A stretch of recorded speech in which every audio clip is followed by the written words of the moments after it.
Hello student, मैं परमानंद पटेल स्वागत करता हूं आपका हमारे YouTube channel PN Patel classes पर। आज हम देखने वाले हैं कक्षा 8वीं का वर्ग एवं घन। आइए देखते हैं कि ये वर्ग होता क्या है।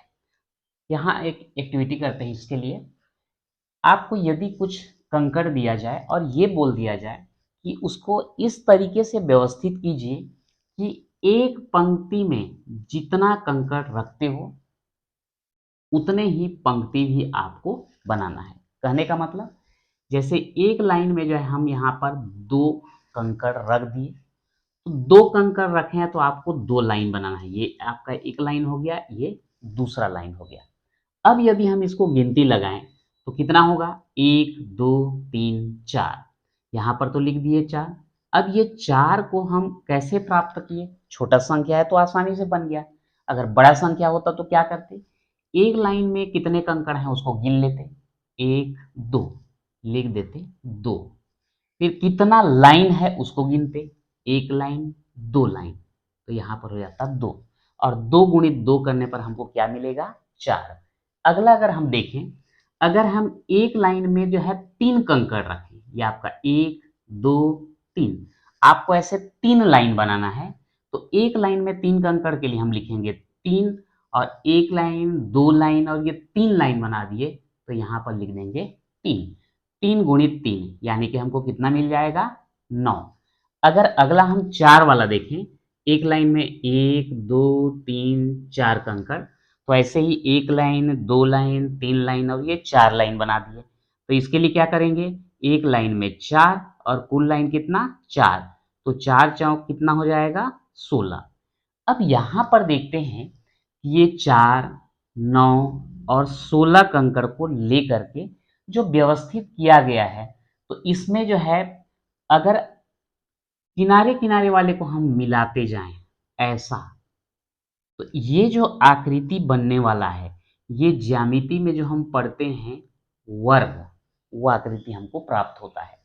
अगर नौ वाले को भी हम करते हैं, किनारे किनारे को मिलाते हैं, तो यहाँ पर भी आपको एक वर्ग मिलता है। अगर चार वाले को मिलाते हैं तब भी एक वर्ग मिलता है। अब चूंकि हम यहाँ ज्यामिति का वर्ग तो पढ़ने वाले हैं नहीं, वर्ग संख्या के बारे में पढ़ना है, लेकिन यहाँ से जो है आपको एक ये मिलता है कि यदि ऐसे दो संख्या लिया जाए, जैसे यहाँ पर दो गुणित दो, मतलब यहाँ पर एक गुणनखंड के रूप में दो है और वो रिपीट हुआ है, दो के पेयर में आ रहा है। यहाँ पर तीन का गुणनखंड है वो रिपीट हो रहा है, यहाँ चार का गुणनखंड है वो भी रिपीट हो रहा है। तो इस टाइप का संख्या जब आ रहा है तब हम इनको क्या बोल रहे हैं, वर्ग संख्या। अब यहाँ पर ये समझ में आता है कि अगर आपको वर्ग संख्या चयन करना हो तो सबसे पहले ये गुणनखंड के रूप में आपको बांटना होगा और दो दो का पेयर जो है बनाना होगा। यदि पेयर बन जाता है तो आपका वर्ग संख्या या पूर्ण वर्ग संख्या बोलेंगे, और यदि पेयर नहीं बनता तो पूर्ण वर्ग संख्या नहीं होता। आप यहाँ पर देखते हैं, अभाज्य गुणनखंड करके बताइए कि क्या ये संख्या पूर्ण वर्ग है या नहीं। अब आपको बताना है कि ये 900 जो लिखा है ये पूर्ण वर्ग संख्या है या नहीं। तो इसके लिए बोला गया है कि आपको अभाज्य गुणनखंड करना है।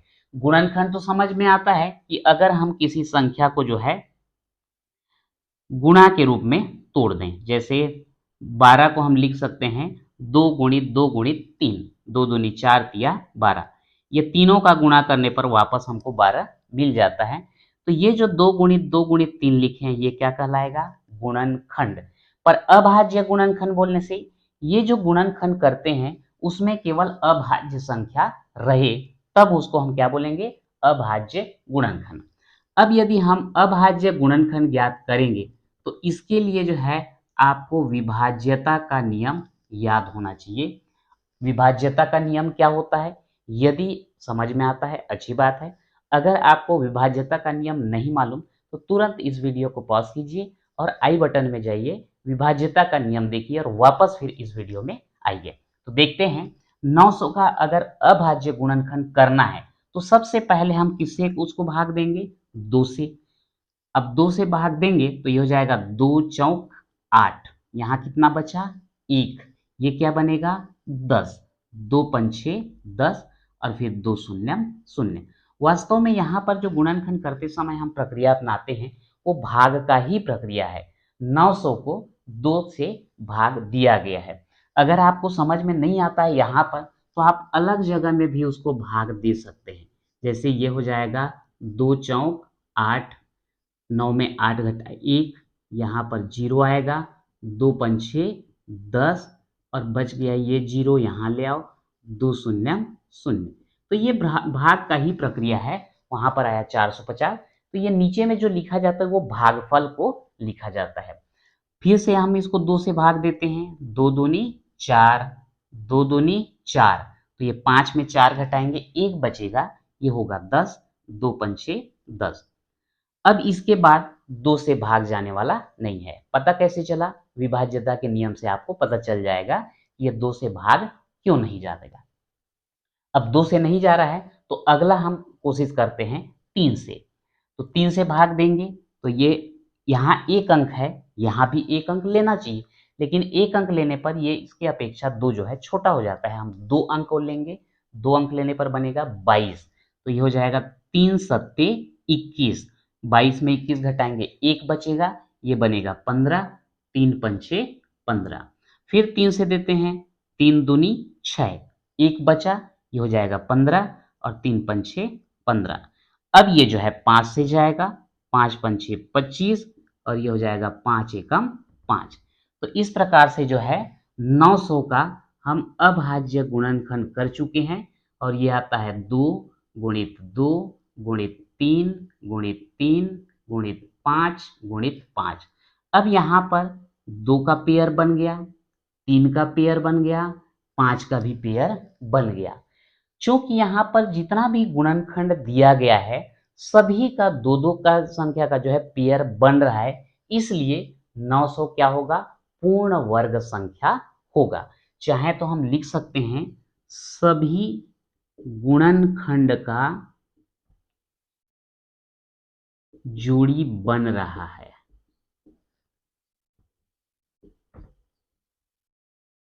अतः 900 पूर्ण वर्ग संख्या है।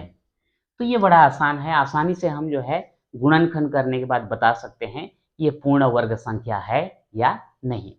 अब जो है आगे का क्वेश्चन लेते हैं। यहाँ पर दिया गया है 180। ये 180 जो है पूर्ण वर्ग संख्या है या नहीं। तो सेम यही प्रक्रिया होगा। 180 का भी हम सबसे पहले ज्ञात करेंगे अभाज्य गुणनखंड। 2 से भाग देंगे, इकाई में शून्य रहने पर 2 से भाग जाता है, 2 निया 18, 2 शून्यम शून्य। फिर 2 से देंगे, 2 चौक 8, 1 बचा, 10 बनेगा, 2 पंचे 10। अब 3 से जाएगा, 3 एकम 3, 1 बचा, 15 हो जाएगा, 3 पंचे 15। फिर 3 से 3 पंचे 15, फिर 5 से 5 एकम 5। और इस प्रकार से 180 का गुणनखंड हो गया 2 गुणित 2 गुणित 3 गुणित 3 गुणित 5। 2 का पेयर बन जाएगा, 3 का पेयर बन जाएगा, लेकिन यहाँ पर 5 का पेयर नहीं बन रहा है, इसलिए 180 जो है पूर्ण वर्ग संख्या नहीं है। लिखेंगे सभी गुणनखंड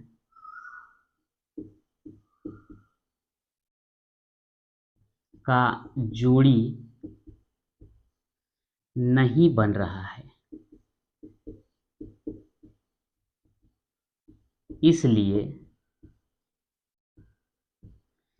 180 पूर्ण वर्ग संख्या नहीं है। तो इस प्रकार से हम लोग देख चुके हैं अभाज्य गुणनखंड करके। अभाज्य गुणनखंड करने के बाद जितने भी गुणनखंड मिलते हैं सभी का अगर जोड़ी बन जाए तो पूर्ण वर्ग संख्या कहलाता है, और सभी का जोड़ी नहीं बनता तो वो पूर्ण वर्ग संख्या नहीं होता। अब इसी में जो है यहाँ तक तो ये कंप्लीट हो गया। इसी में एक अगला क्वेश्चन आता है कि जैसे ये पूर्ण वर्ग संख्या नहीं है तो पूर्ण वर्ग संख्या नहीं है, तो उसको पूर्ण वर्ग संख्या बनाने के लिए कौन से छोटी संख्या का गुणा कर दिया जाए या कौन से छोटी संख्या का भाग कर दिया जाए ताकि ये पूर्ण वर्ग संख्या बन जाए। अगला क्वेश्चन एक देखेंगे, लेकिन यहीं पर मैं थोड़ा सा उसको क्लियर करने का प्रयास करता हूं।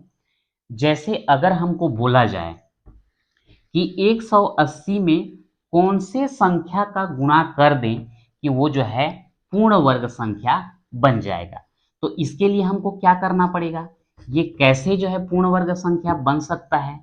पूर्ण वर्ग संख्या बनाने के लिए हमको क्या चाहिए, सभी संख्याओं का जो है सभी गुणनखंड का जो है जोड़ी बनना चाहिए।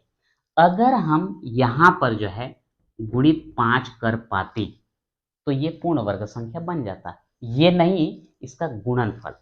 जैसे यहाँ अगर 5 का गुणा करेंगे तो 5 का जोड़ी बन जाएगा, तो यहाँ भी आपको 5 का गुणा करना पड़ेगा। तो जो गुणनफल प्राप्त होगा 18 पंचे 90, यानी कि इस संख्या में अगर 5 का गुणा कर दिया जाए तो प्राप्त गुणनफल जो है पूर्ण वर्ग बन जाता है। तो आइए इस टाइप का एक क्वेश्चन हम देखते हैं। हमारा अगला क्वेश्चन ये रहा, वह छोटी से छोटी संख्या ज्ञात कीजिए जिसका 450 में गुणा करने पर प्राप्त गुणनफल पूर्ण वर्ग बन जाएगा। तो वही बताया गया था, सबसे पहला काम तो होगा कि आप 450 का गुणनखंड कीजिए।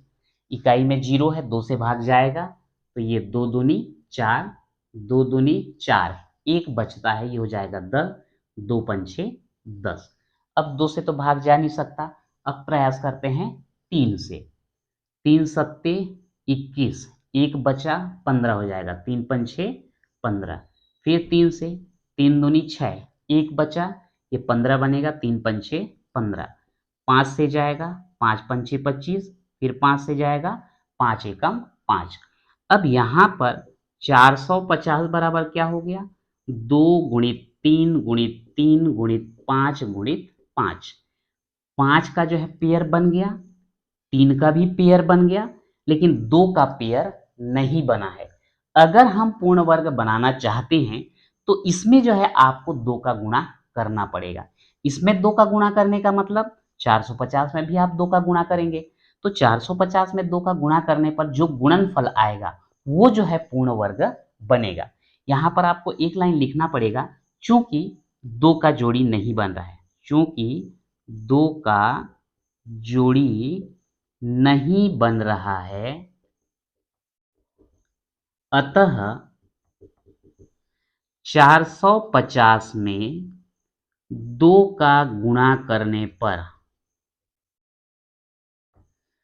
प्राप्त गुणनफल पूर्ण वर्ग बनेगा। ये हो गया। सबसे पहले आप गुणनखंड करेंगे, गुणनखंड करने के बाद जोड़ी बनाएंगे। जिन जिन संख्याओं का जोड़ी नहीं बनता उनका फिर गुणा करना पड़ेगा। एक छोटा सा एग्जांपल और लेता हूं, मान लेते हैं कहीं पर 2 गुणित 3 गुणित 5 गुणित 5, अगर गुणनखंड ऐसा आ जाता है तो यहाँ पर जो है केवल 5 का जोड़ी बन रहा है। किसका किसका नहीं बन रहा है, 2 का नहीं बन रहा, 3 का नहीं बन रहा। 2 का जोड़ी बनाने के लिए आप 2 का गुणा करेंगे, 3 का जोड़ी बनाने के लिए 3 का गुणा करेंगे, यानी कि टोटल आपका 2 तिया 6, 6 का जो है आपको उस संख्या के साथ गुणा करना पड़ेगा ताकि गुणनफल कैसा बन जाए, पूर्ण वर्ग बन जाए। अब सेम प्रक्रिया होता है भाग में। वह छोटी से छोटी संख्या ज्ञात कीजिए जिसका 450 में ये गुणा की जगह अगर लिख दिया जाए भाग, करने पर प्राप्त गुणनफल पूर्ण वर्ग बन जाएगा। तो उस कंडीशन में क्या होगा भाई, गुणा करने में आप 2 का जोड़ी बनाना चाह रहे थे, भाग देने में क्या करना पड़ेगा, जैसे भी करके ये वाला पोर्शन हट जाए, मतलब दोनों पक्षों में आपका 2 का क्या करना पड़ेगा, भाग। 2 का भाग करोगे तो इधर भी 2 का भाग, तो ये 2 और 2 तो कट जाता है, तो बचा 3 का जोड़ी, 5 का जोड़ी, पूर्ण वर्ग है। तो यहाँ पर 450 पूर्ण वर्ग नहीं बनेगा। 450 को 2 से भाग देने के बाद जो भागफल मिलेगा वो जो है पूर्ण वर्ग बनेगा। तो इस प्रकार से हम आसानी से ज्ञात कर सकते हैं कि किस छोटी से छोटी संख्या का गुणा किया जाए या भाग किया जाए ताकि संख्या पूर्ण वर्ग बन जाए। अगला हम लोग देखने वाले हैं पाइथागोरीय त्रिक। ये पाइथागोरीय त्रिक होता क्या है, अगर हमको 3 ऐसे संख्या दिया जाए जिसमें से 2 संख्या का वर्ग करके जोड़ने पर तीसरा संख्या का वर्ग यदि प्राप्त हो जाए, तब उसको हम बोलते हैं पाइथागोरीय त्रिक। आगे जो है इससे संबंधित आप पाइथागोरस प्रमेय पढ़ने वाले हैं 9वीं क्लास में, तो आपको वहाँ क्लियर और समझ में आ जाता है। फिलहाल हम देखने वाले हैं कि 2 संख्या का वर्ग करके जोड़ दिया जाए, वो तीसरे संख्या के वर्ग के बराबर यदि आ जाता है तो पाइथागोरीय त्रिक कहलाएगा। आइए देखते हैं। यहाँ पर दिया गया है 3, इसका वर्ग कर दीजिए, 4 इसका वर्ग कर दीजिए और दोनों को जोड़ दीजिए। तो यहाँ पर 3 का वर्ग मतलब 3 गुणित 3 धन 4 का वर्ग मतलब 4 गुणित 4, ये हो जाएगा 3 तिया 9 और ये हो जाएगा 4 चौ 16। जोड़ने पर कितना आएगा 25। अब बच गया है तीसरा संख्या क्या 5, इसका वर्ग कर लेते हैं। तो 5 गुणित 5 बराबर कितना आया 25। यहाँ पर भी देखते हैं 25, यहाँ पर भी देखते हैं 25। दोनों के राइट हैंड बराबर आए हैं तो लेफ्ट हैंड भी कैसे होगा बराबर होगा। तो लिखेंगे यहाँ पर चूंकि 3 का वर्ग धन 4 का वर्ग बराबर 5 का वर्ग, इसलिए 3 4 5 पाइथागोरीय त्रिक है। तो इस प्रकार से आज के वीडियो में हमने देखा कि पूर्ण वर्ग या पूर्ण वर्ग संख्या क्या होता है, अभाज्य गुणनखंड विधि के द्वारा पूर्ण वर्ग संख्या की पहचान करना, वह छोटी से छोटी संख्या ज्ञात करना जिससे संख्या को गुणा करने पर या भाग देने पर पूर्ण वर्ग संख्या प्राप्त हो जाता है, और पाइथागोरीय त्रिक। तो आज के वीडियो में बस इतना ही, मिलते हैं फिर नेक्स्ट वीडियो पे।